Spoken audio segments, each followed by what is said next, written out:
दैत्य अपने स्वभाव के अनुसार हमेशा ही स्वर्ग लोक को अपने कब्जे में करने के लिए तरह तरह की कुटिल योजनाएं बनाते रहते थे। ऐसे ही एक बार दैत्य लोक का दरबार लगा हुआ था। सभी दैत्य अपनी अपनी सलाह दैत्यराज विनाशासुर के सामने रख रहे थे। महाराज, ये मेरा पुत्र टेक्नासुर है। तुम्हारे पुत्र का नाम तो कलंकासुर था ना?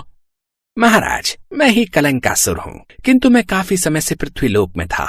मैंने साधारण प्राणियों के बीच रहकर तरह तरह की टेक्नोलॉजी का ज्ञान प्राप्त किया, जिस वजह से मैंने अपना नाम टेक्नासुर रख लिया महाराज।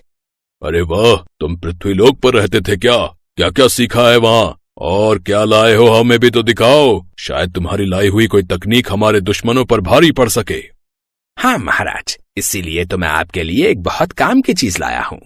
महाराज, ये है मोबाइल यंत्र। पृथ्वी के हर मनुष्य के पास ये यंत्र होता है। इसके माध्यम से मनुष्य एक दूसरे से दूर रहकर भी बात कर सकते हैं, संदेश भेज सकते हैं और बहुत कुछ जान सकते हैं। मोबाइल को देखकर दैत्यराज विनाशासुर की आंखों में एक अजीब सी चमक आ गई। वाह, ये तो कोई जादुई शस्त्र लग रहा है। क्या इससे किसी पर वार भी किया जा सकता है? सीधा वार नहीं महाराज, लेकिन इससे ऐसा भ्रम फैलाया जा सकता है कि दुश्मन स्वयं भ्रमित होकर नष्ट हो जाए। इसमें व्हाट्सएप नामक मंत्र है, जिससे एक ही समय में सैकड़ों को संदेश भेजा जा सकता है, और रील नामक शक्ति से मनुष्य अपना ध्यान भटका देते हैं। अरे, तो इसका मतलब हम इस यंत्र से देवताओं को भ्रम और आलस्य फैला सकते हैं?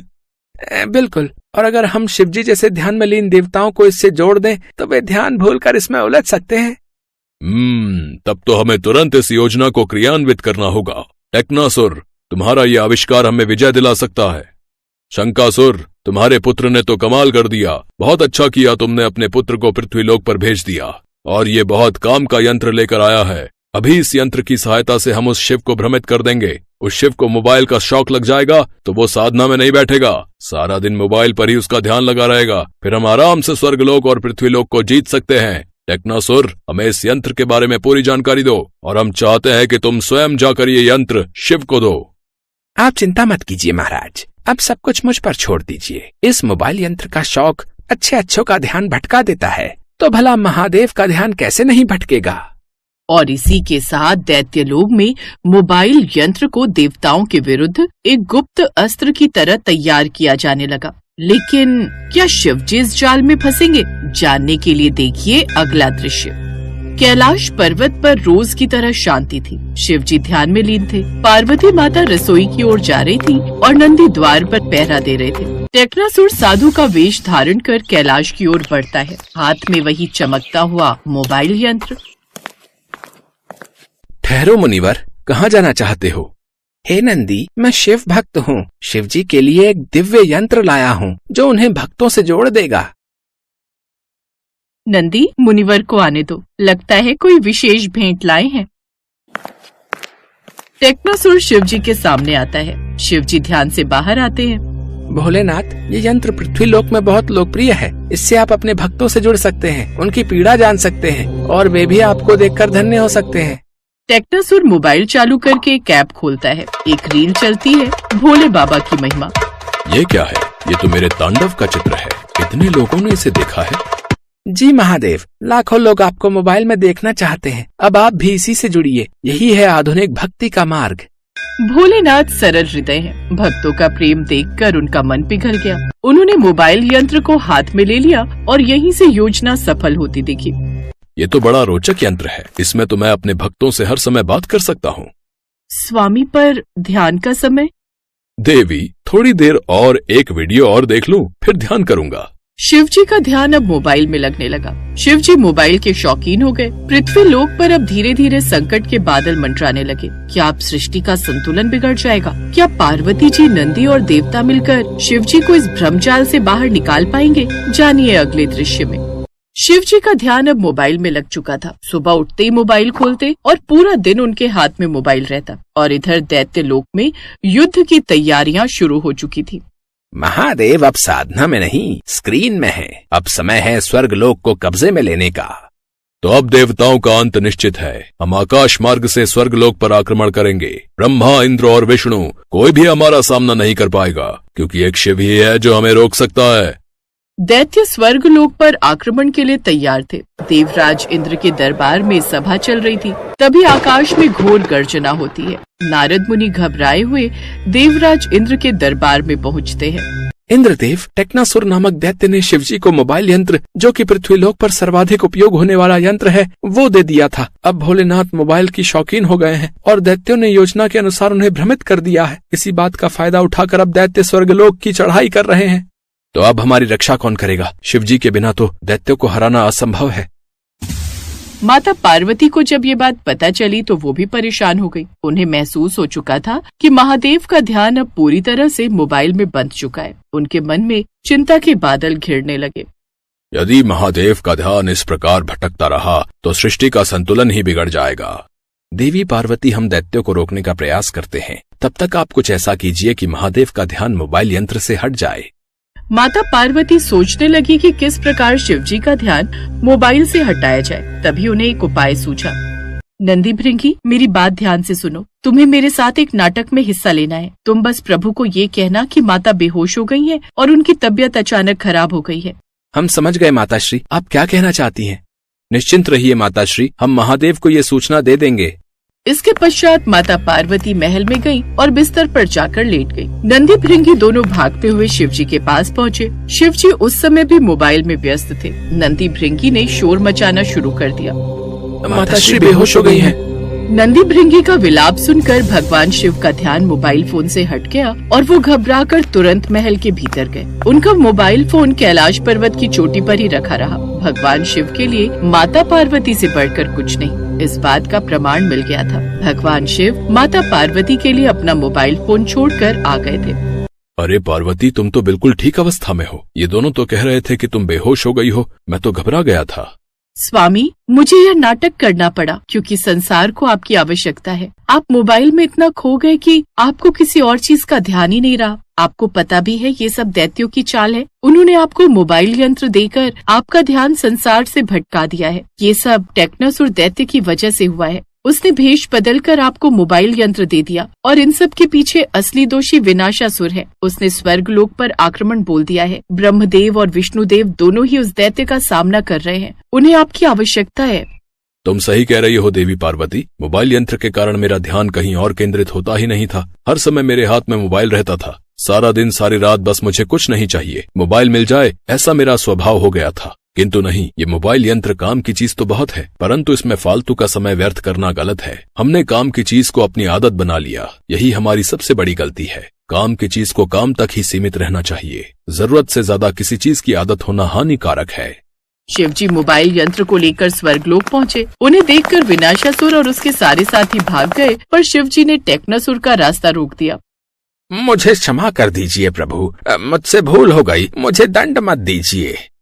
अरे अरे, मैं तुम्हें दंड देने के लिए तुम्हारा रास्ता नहीं रोक रहा हूँ। अरे मुझे ये बताओ कि ये मोबाइल यंत्र चालू कैसे होगा? ये तो चालू ही नहीं हो रहा। आज मेरे परम भक्त का एक शिव भजन YouTube पर आने वाला है। सोच रहा हूँ मोबाइल यंत्र पर देखूं तो सही कि मेरे भक्त ने भजन कैसा गाया है। ओह अच्छा प्रभु, वो इसका चार्जर दैत्यलोक में रखा है। मैं आपको कल दे जाऊंगा।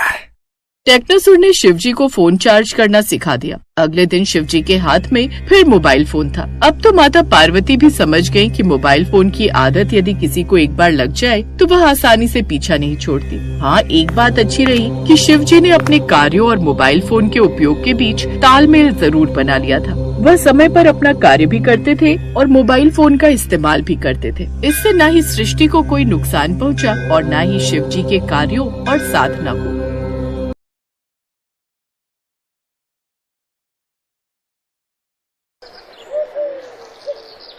एक बार बातों ही बातों में माता पार्वती ने भगवान शिव से आंख मिचौली खेलने की इच्छा जाहिर की।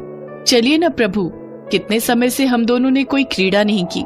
हम आज कोई खेल खेलते हैं। आज वातावरण कितना सुंदर है। कैलाश पर्वत पर ठंडी हवाओं के झोंके कितने मनमोहक लग रहे हैं। हाँ, वातावरण तो बहुत सुहावना और मनमोहक है, पर हम कौन सी क्रीड़ा करेंगे? अब आप ही बताओ कि हम क्या खेल खेलें? क्यों ना हम आंख मिचौली खेलें? कितने समय से हमने आंख मिचौली नहीं खेली। पर सर्वप्रथम आंख पर पट्टी मैं बांधूंगी ताकि मैं आपको जल्दी से ढूंढ सकूं। ठीक है देवी पार्वती, जैसी आपकी इच्छा। भगवान शिव ने माँ पार्वती की आंखों पर पट्टी बांधी और उसके पश्चात उन दोनों ने आंख मिचौली खेलना प्रारंभ किया। आओ पार्वती, मुझे ढूंढो, बताओ मैं कहाँ हूँ। बस कुछ देर रुकिए स्वामी, मैं आपको पकड़ कर ही दिखाऊंगी। मैं आपकी आवाज की दिशा में बढ़ रही हूँ। मैं तो इधर हूँ, तुम कहाँ ढूंढ रही हो? बस कुछ देर और प्रतीक्षा कीजिए, मैं आपको पकड़ने वाली हूँ। भगवान शिव भोले भाले, उन्हें क्या पता, उनके डमरू की आवाज को माँ पार्वती भली भांति पहचानती हैं। उन्होंने कुछ ही पलों में भगवान शिव को पकड़ लिया। देखा स्वामी, मैंने आपको पकड़ ही लिया। पर आपको कैसे पता चला कि मैं उस चोटी के पीछे छुपा हुआ था? आपको ढूंढने में आपके प्रिय डमरू ने मेरी सहायता की। आपके डमरू की आवाज की दिशा में ही मैंने आपको ढूंढा और आपको पकड़ लिया। अब आप अपनी आंखों पर पट्टी बांधिए, अब आपकी बारी है। ठीक है देवी, मैं तो आपको यूं ही चुटकियों में पकड़ लूंगा। अच्छा, देखते हैं। माँ पार्वती और भगवान शिव का एक बार फिर से आंख मिचौली का खेल प्रारंभ हुआ। अब भगवान शिव की आंखों पर पट्टी बंधी थी और वह माँ पार्वती को ढूंढ रहे थे। माँ पार्वती बार बार भगवान शिव के पास आती, उन पर फूलों की वर्षा करती। भगवान शिव उन्हें पकड़ने की कोशिश करते तो वह फिर गायब हो जाती। प्रभु प्रभु इस ओर, यहाँ मैं तो इधर हूँ, आप उधर कहाँ जा रहे हैं? देवी पार्वती को तो पकड़ना बहुत असंभव हो रहा है, अब क्या करूं? खेल भी तो खेलना है। तभी भगवान शिव को बालक गणेश की आवाज सुनाई दी। गणेश पुत्र, गणेश जरा इधर तो आना। पिताश्री, आपकी आंखों पर पट्टी कैसे बंधी हुई है? तुम्हारी माता और मैं आंख मिचौली खेल रहे हैं, मेरी आंखों पर पट्टी बंधी है। मुझे तुम्हारी माता को ढूंढना है, तुम मेरी इसमें सहायता कर सकते हो। जरा देखकर तो बताओ, तुम्हारी माता किस दिशा में छुपी है? मैं उन्हें पकड़ लूंगा। पिताश्री, यदि मैंने आपकी सहायता की तो माता मुझसे नाराज हो जाएंगी, और वैसे भी ये तो खेल में छल हुआ ना, मैं आपकी इस छल में सहायता क्यों करूं? नहीं पिताश्री, मैं आपकी इस कार्य में कोई मदद नहीं कर सकता, ये खेल आपको स्वयं ही खेलना होगा। मैं जा रहा हूँ, कार्तिकेय भैया मेरी प्रतीक्षा कर रहे हैं, हम दोनों भ्रमण के लिए जा रहे हैं। अरे पुत्र गणेश, सुनो तो, अब क्या करूं? मैं पार्वती को कैसे ढूंढूं? तभी माता पार्वती शिव जी को आवाज लगाती हैं। क्या हुआ स्वामी, पुत्र गणेश ने आपकी सहायता नहीं की? मैं तो आपके समक्ष ही खड़ी हूँ, इधर, यहाँ। शिव जी माँ पार्वती को पकड़ने की कोशिश करते पर हर बार असमर्थ हो जाते। अरे प्रभु, ये मैं हूँ, माता पार्वती उधर हैं, आपने मुझे पकड़ लिया है। हाँ ठीक है, इस पट्टी से देखने में मुझे बहुत असुविधा हो रही है, मेरी समस्त इंद्रियां भी काम नहीं कर रही, मैं अपनी शक्तियों से देवी पार्वती को देख भी नहीं पा रहा हूँ। स्वामी, जब तक यह मेरे हाथों से बंधी हुई पट्टी आपकी आंखों पर है, आपको दिखाई नहीं देगा। आपको मुझे ऐसे ही ढूंढना होगा, मेरी आवाज की दिशा में, इधर। भगवान शिव बहुत देर तक माता पार्वती को पकड़ने की कोशिश करते रहे, पर हर बार वह असफल हुए। अब उनके पास एक ही रास्ता था जिससे वे माता पार्वती को पकड़ सकते थे। मैं गिरने का अभिनय करता हूँ, देवी पार्वती मेरी आवाज सुनकर जरूर यहाँ आएंगी और मैं उन्हें पकड़ लूंगा। पार्वती! क्या हुआ स्वामी, आपको चोट तो नहीं लगी? मुझे कुछ नहीं हुआ, पर मैंने तुम्हें पकड़ लिया, मैं जीत गया। नहीं स्वामी, अभी अपनी आंखों से पट्टी मत उतारिए, अभी तो खेल समाप्त ही नहीं हुआ। यदि आप खेल में छल कर सकते हैं तो मैं भी तो आपके साथ छल कर सकती हूँ। जिसे आपने पकड़ा वह मेरी माया थी, मैं तो यहाँ छुपी हूँ। माता पार्वती जानती थी कि भगवान शिव गिरने का नाटक कर रहे हैं, इसलिए उन्होंने अपनी शक्ति से अपनी हमशक्ल उत्पन्न की और खूब जोर से हंसी। कुछ देर तक यह आंख मिचौली का खेल चलता रहा। भगवान शिव को एक और युक्ति सूझी। देवी पार्वती, मैं सोच रहा था मैं आपको ढूंढने में असमर्थ हो रहा हूँ। अब ये खेल ऐसे ही चलता रहा तो मैंने जो आपके बारे में सोचा है, आज मैं आपको कहीं ले जाने वाला था। भगवान शिव के मुंह से इस तरह की बातें सुनकर माता पार्वती से रहा नहीं गया। अब वो भगवान शिव के आसपास ही घूमने लगी। आप मुझे कहाँ ले जाने वाले थे प्रभु? ले जाने वाला था, पर अभी तो मैं तुम्हें पकड़ ही नहीं पा रहा हूँ। अब जब तक ये खेल समाप्त नहीं होगा तब तक क्या ही फायदा ये बताने से कि हम आज कहाँ जाने वाले थे? बताइए ना प्रभु, मेरे मन में बहुत उत्सुकता हो रही है। हम कहाँ जाने वाले हैं? अब आप इतनी दूर दूर से मुझसे वार्तालाप करेंगी तो मैं कैसे बता पाऊंगा? माँ पार्वती ये भूल चुकी थी कि अभी तो आंख में चौली का खेल चल रहा है। शिव जी ने उन्हें अपनी बातों में फंसा लिया और बस माँ पार्वती पकड़ी गई। ये पकड़ लिया मैंने आपको। अच्छा, तो आप जानबूझकर मुझे बातों में उलझा रहे थे ताकि आप मुझे पकड़ सको। जाइए प्रभु, मैं आपसे बात नहीं करूंगी। शिव जी ने अपनी आंखों से पट्टी उतारी। वे समझ गए थे कि माँ पार्वती नाराज हो गई हैं। अब उनके पास माँ पार्वती को मनाने का एक ही रास्ता था। अच्छा ठीक है, तुम जीती मैं हारा। वैसे मैं सोच रहा था क्यों ना आज हम स्वर्ग की सैर पर चलें। बहुत दिनों से हम किसी भ्रमण पर नहीं गए। भ्रमण पर? ठीक है, तो मैं अभी तैयार होकर आती हूँ।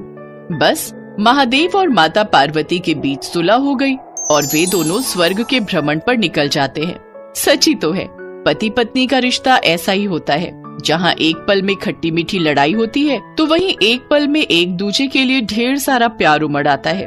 तभी तो ये बंधन 7 जन्मों का कहलाता है।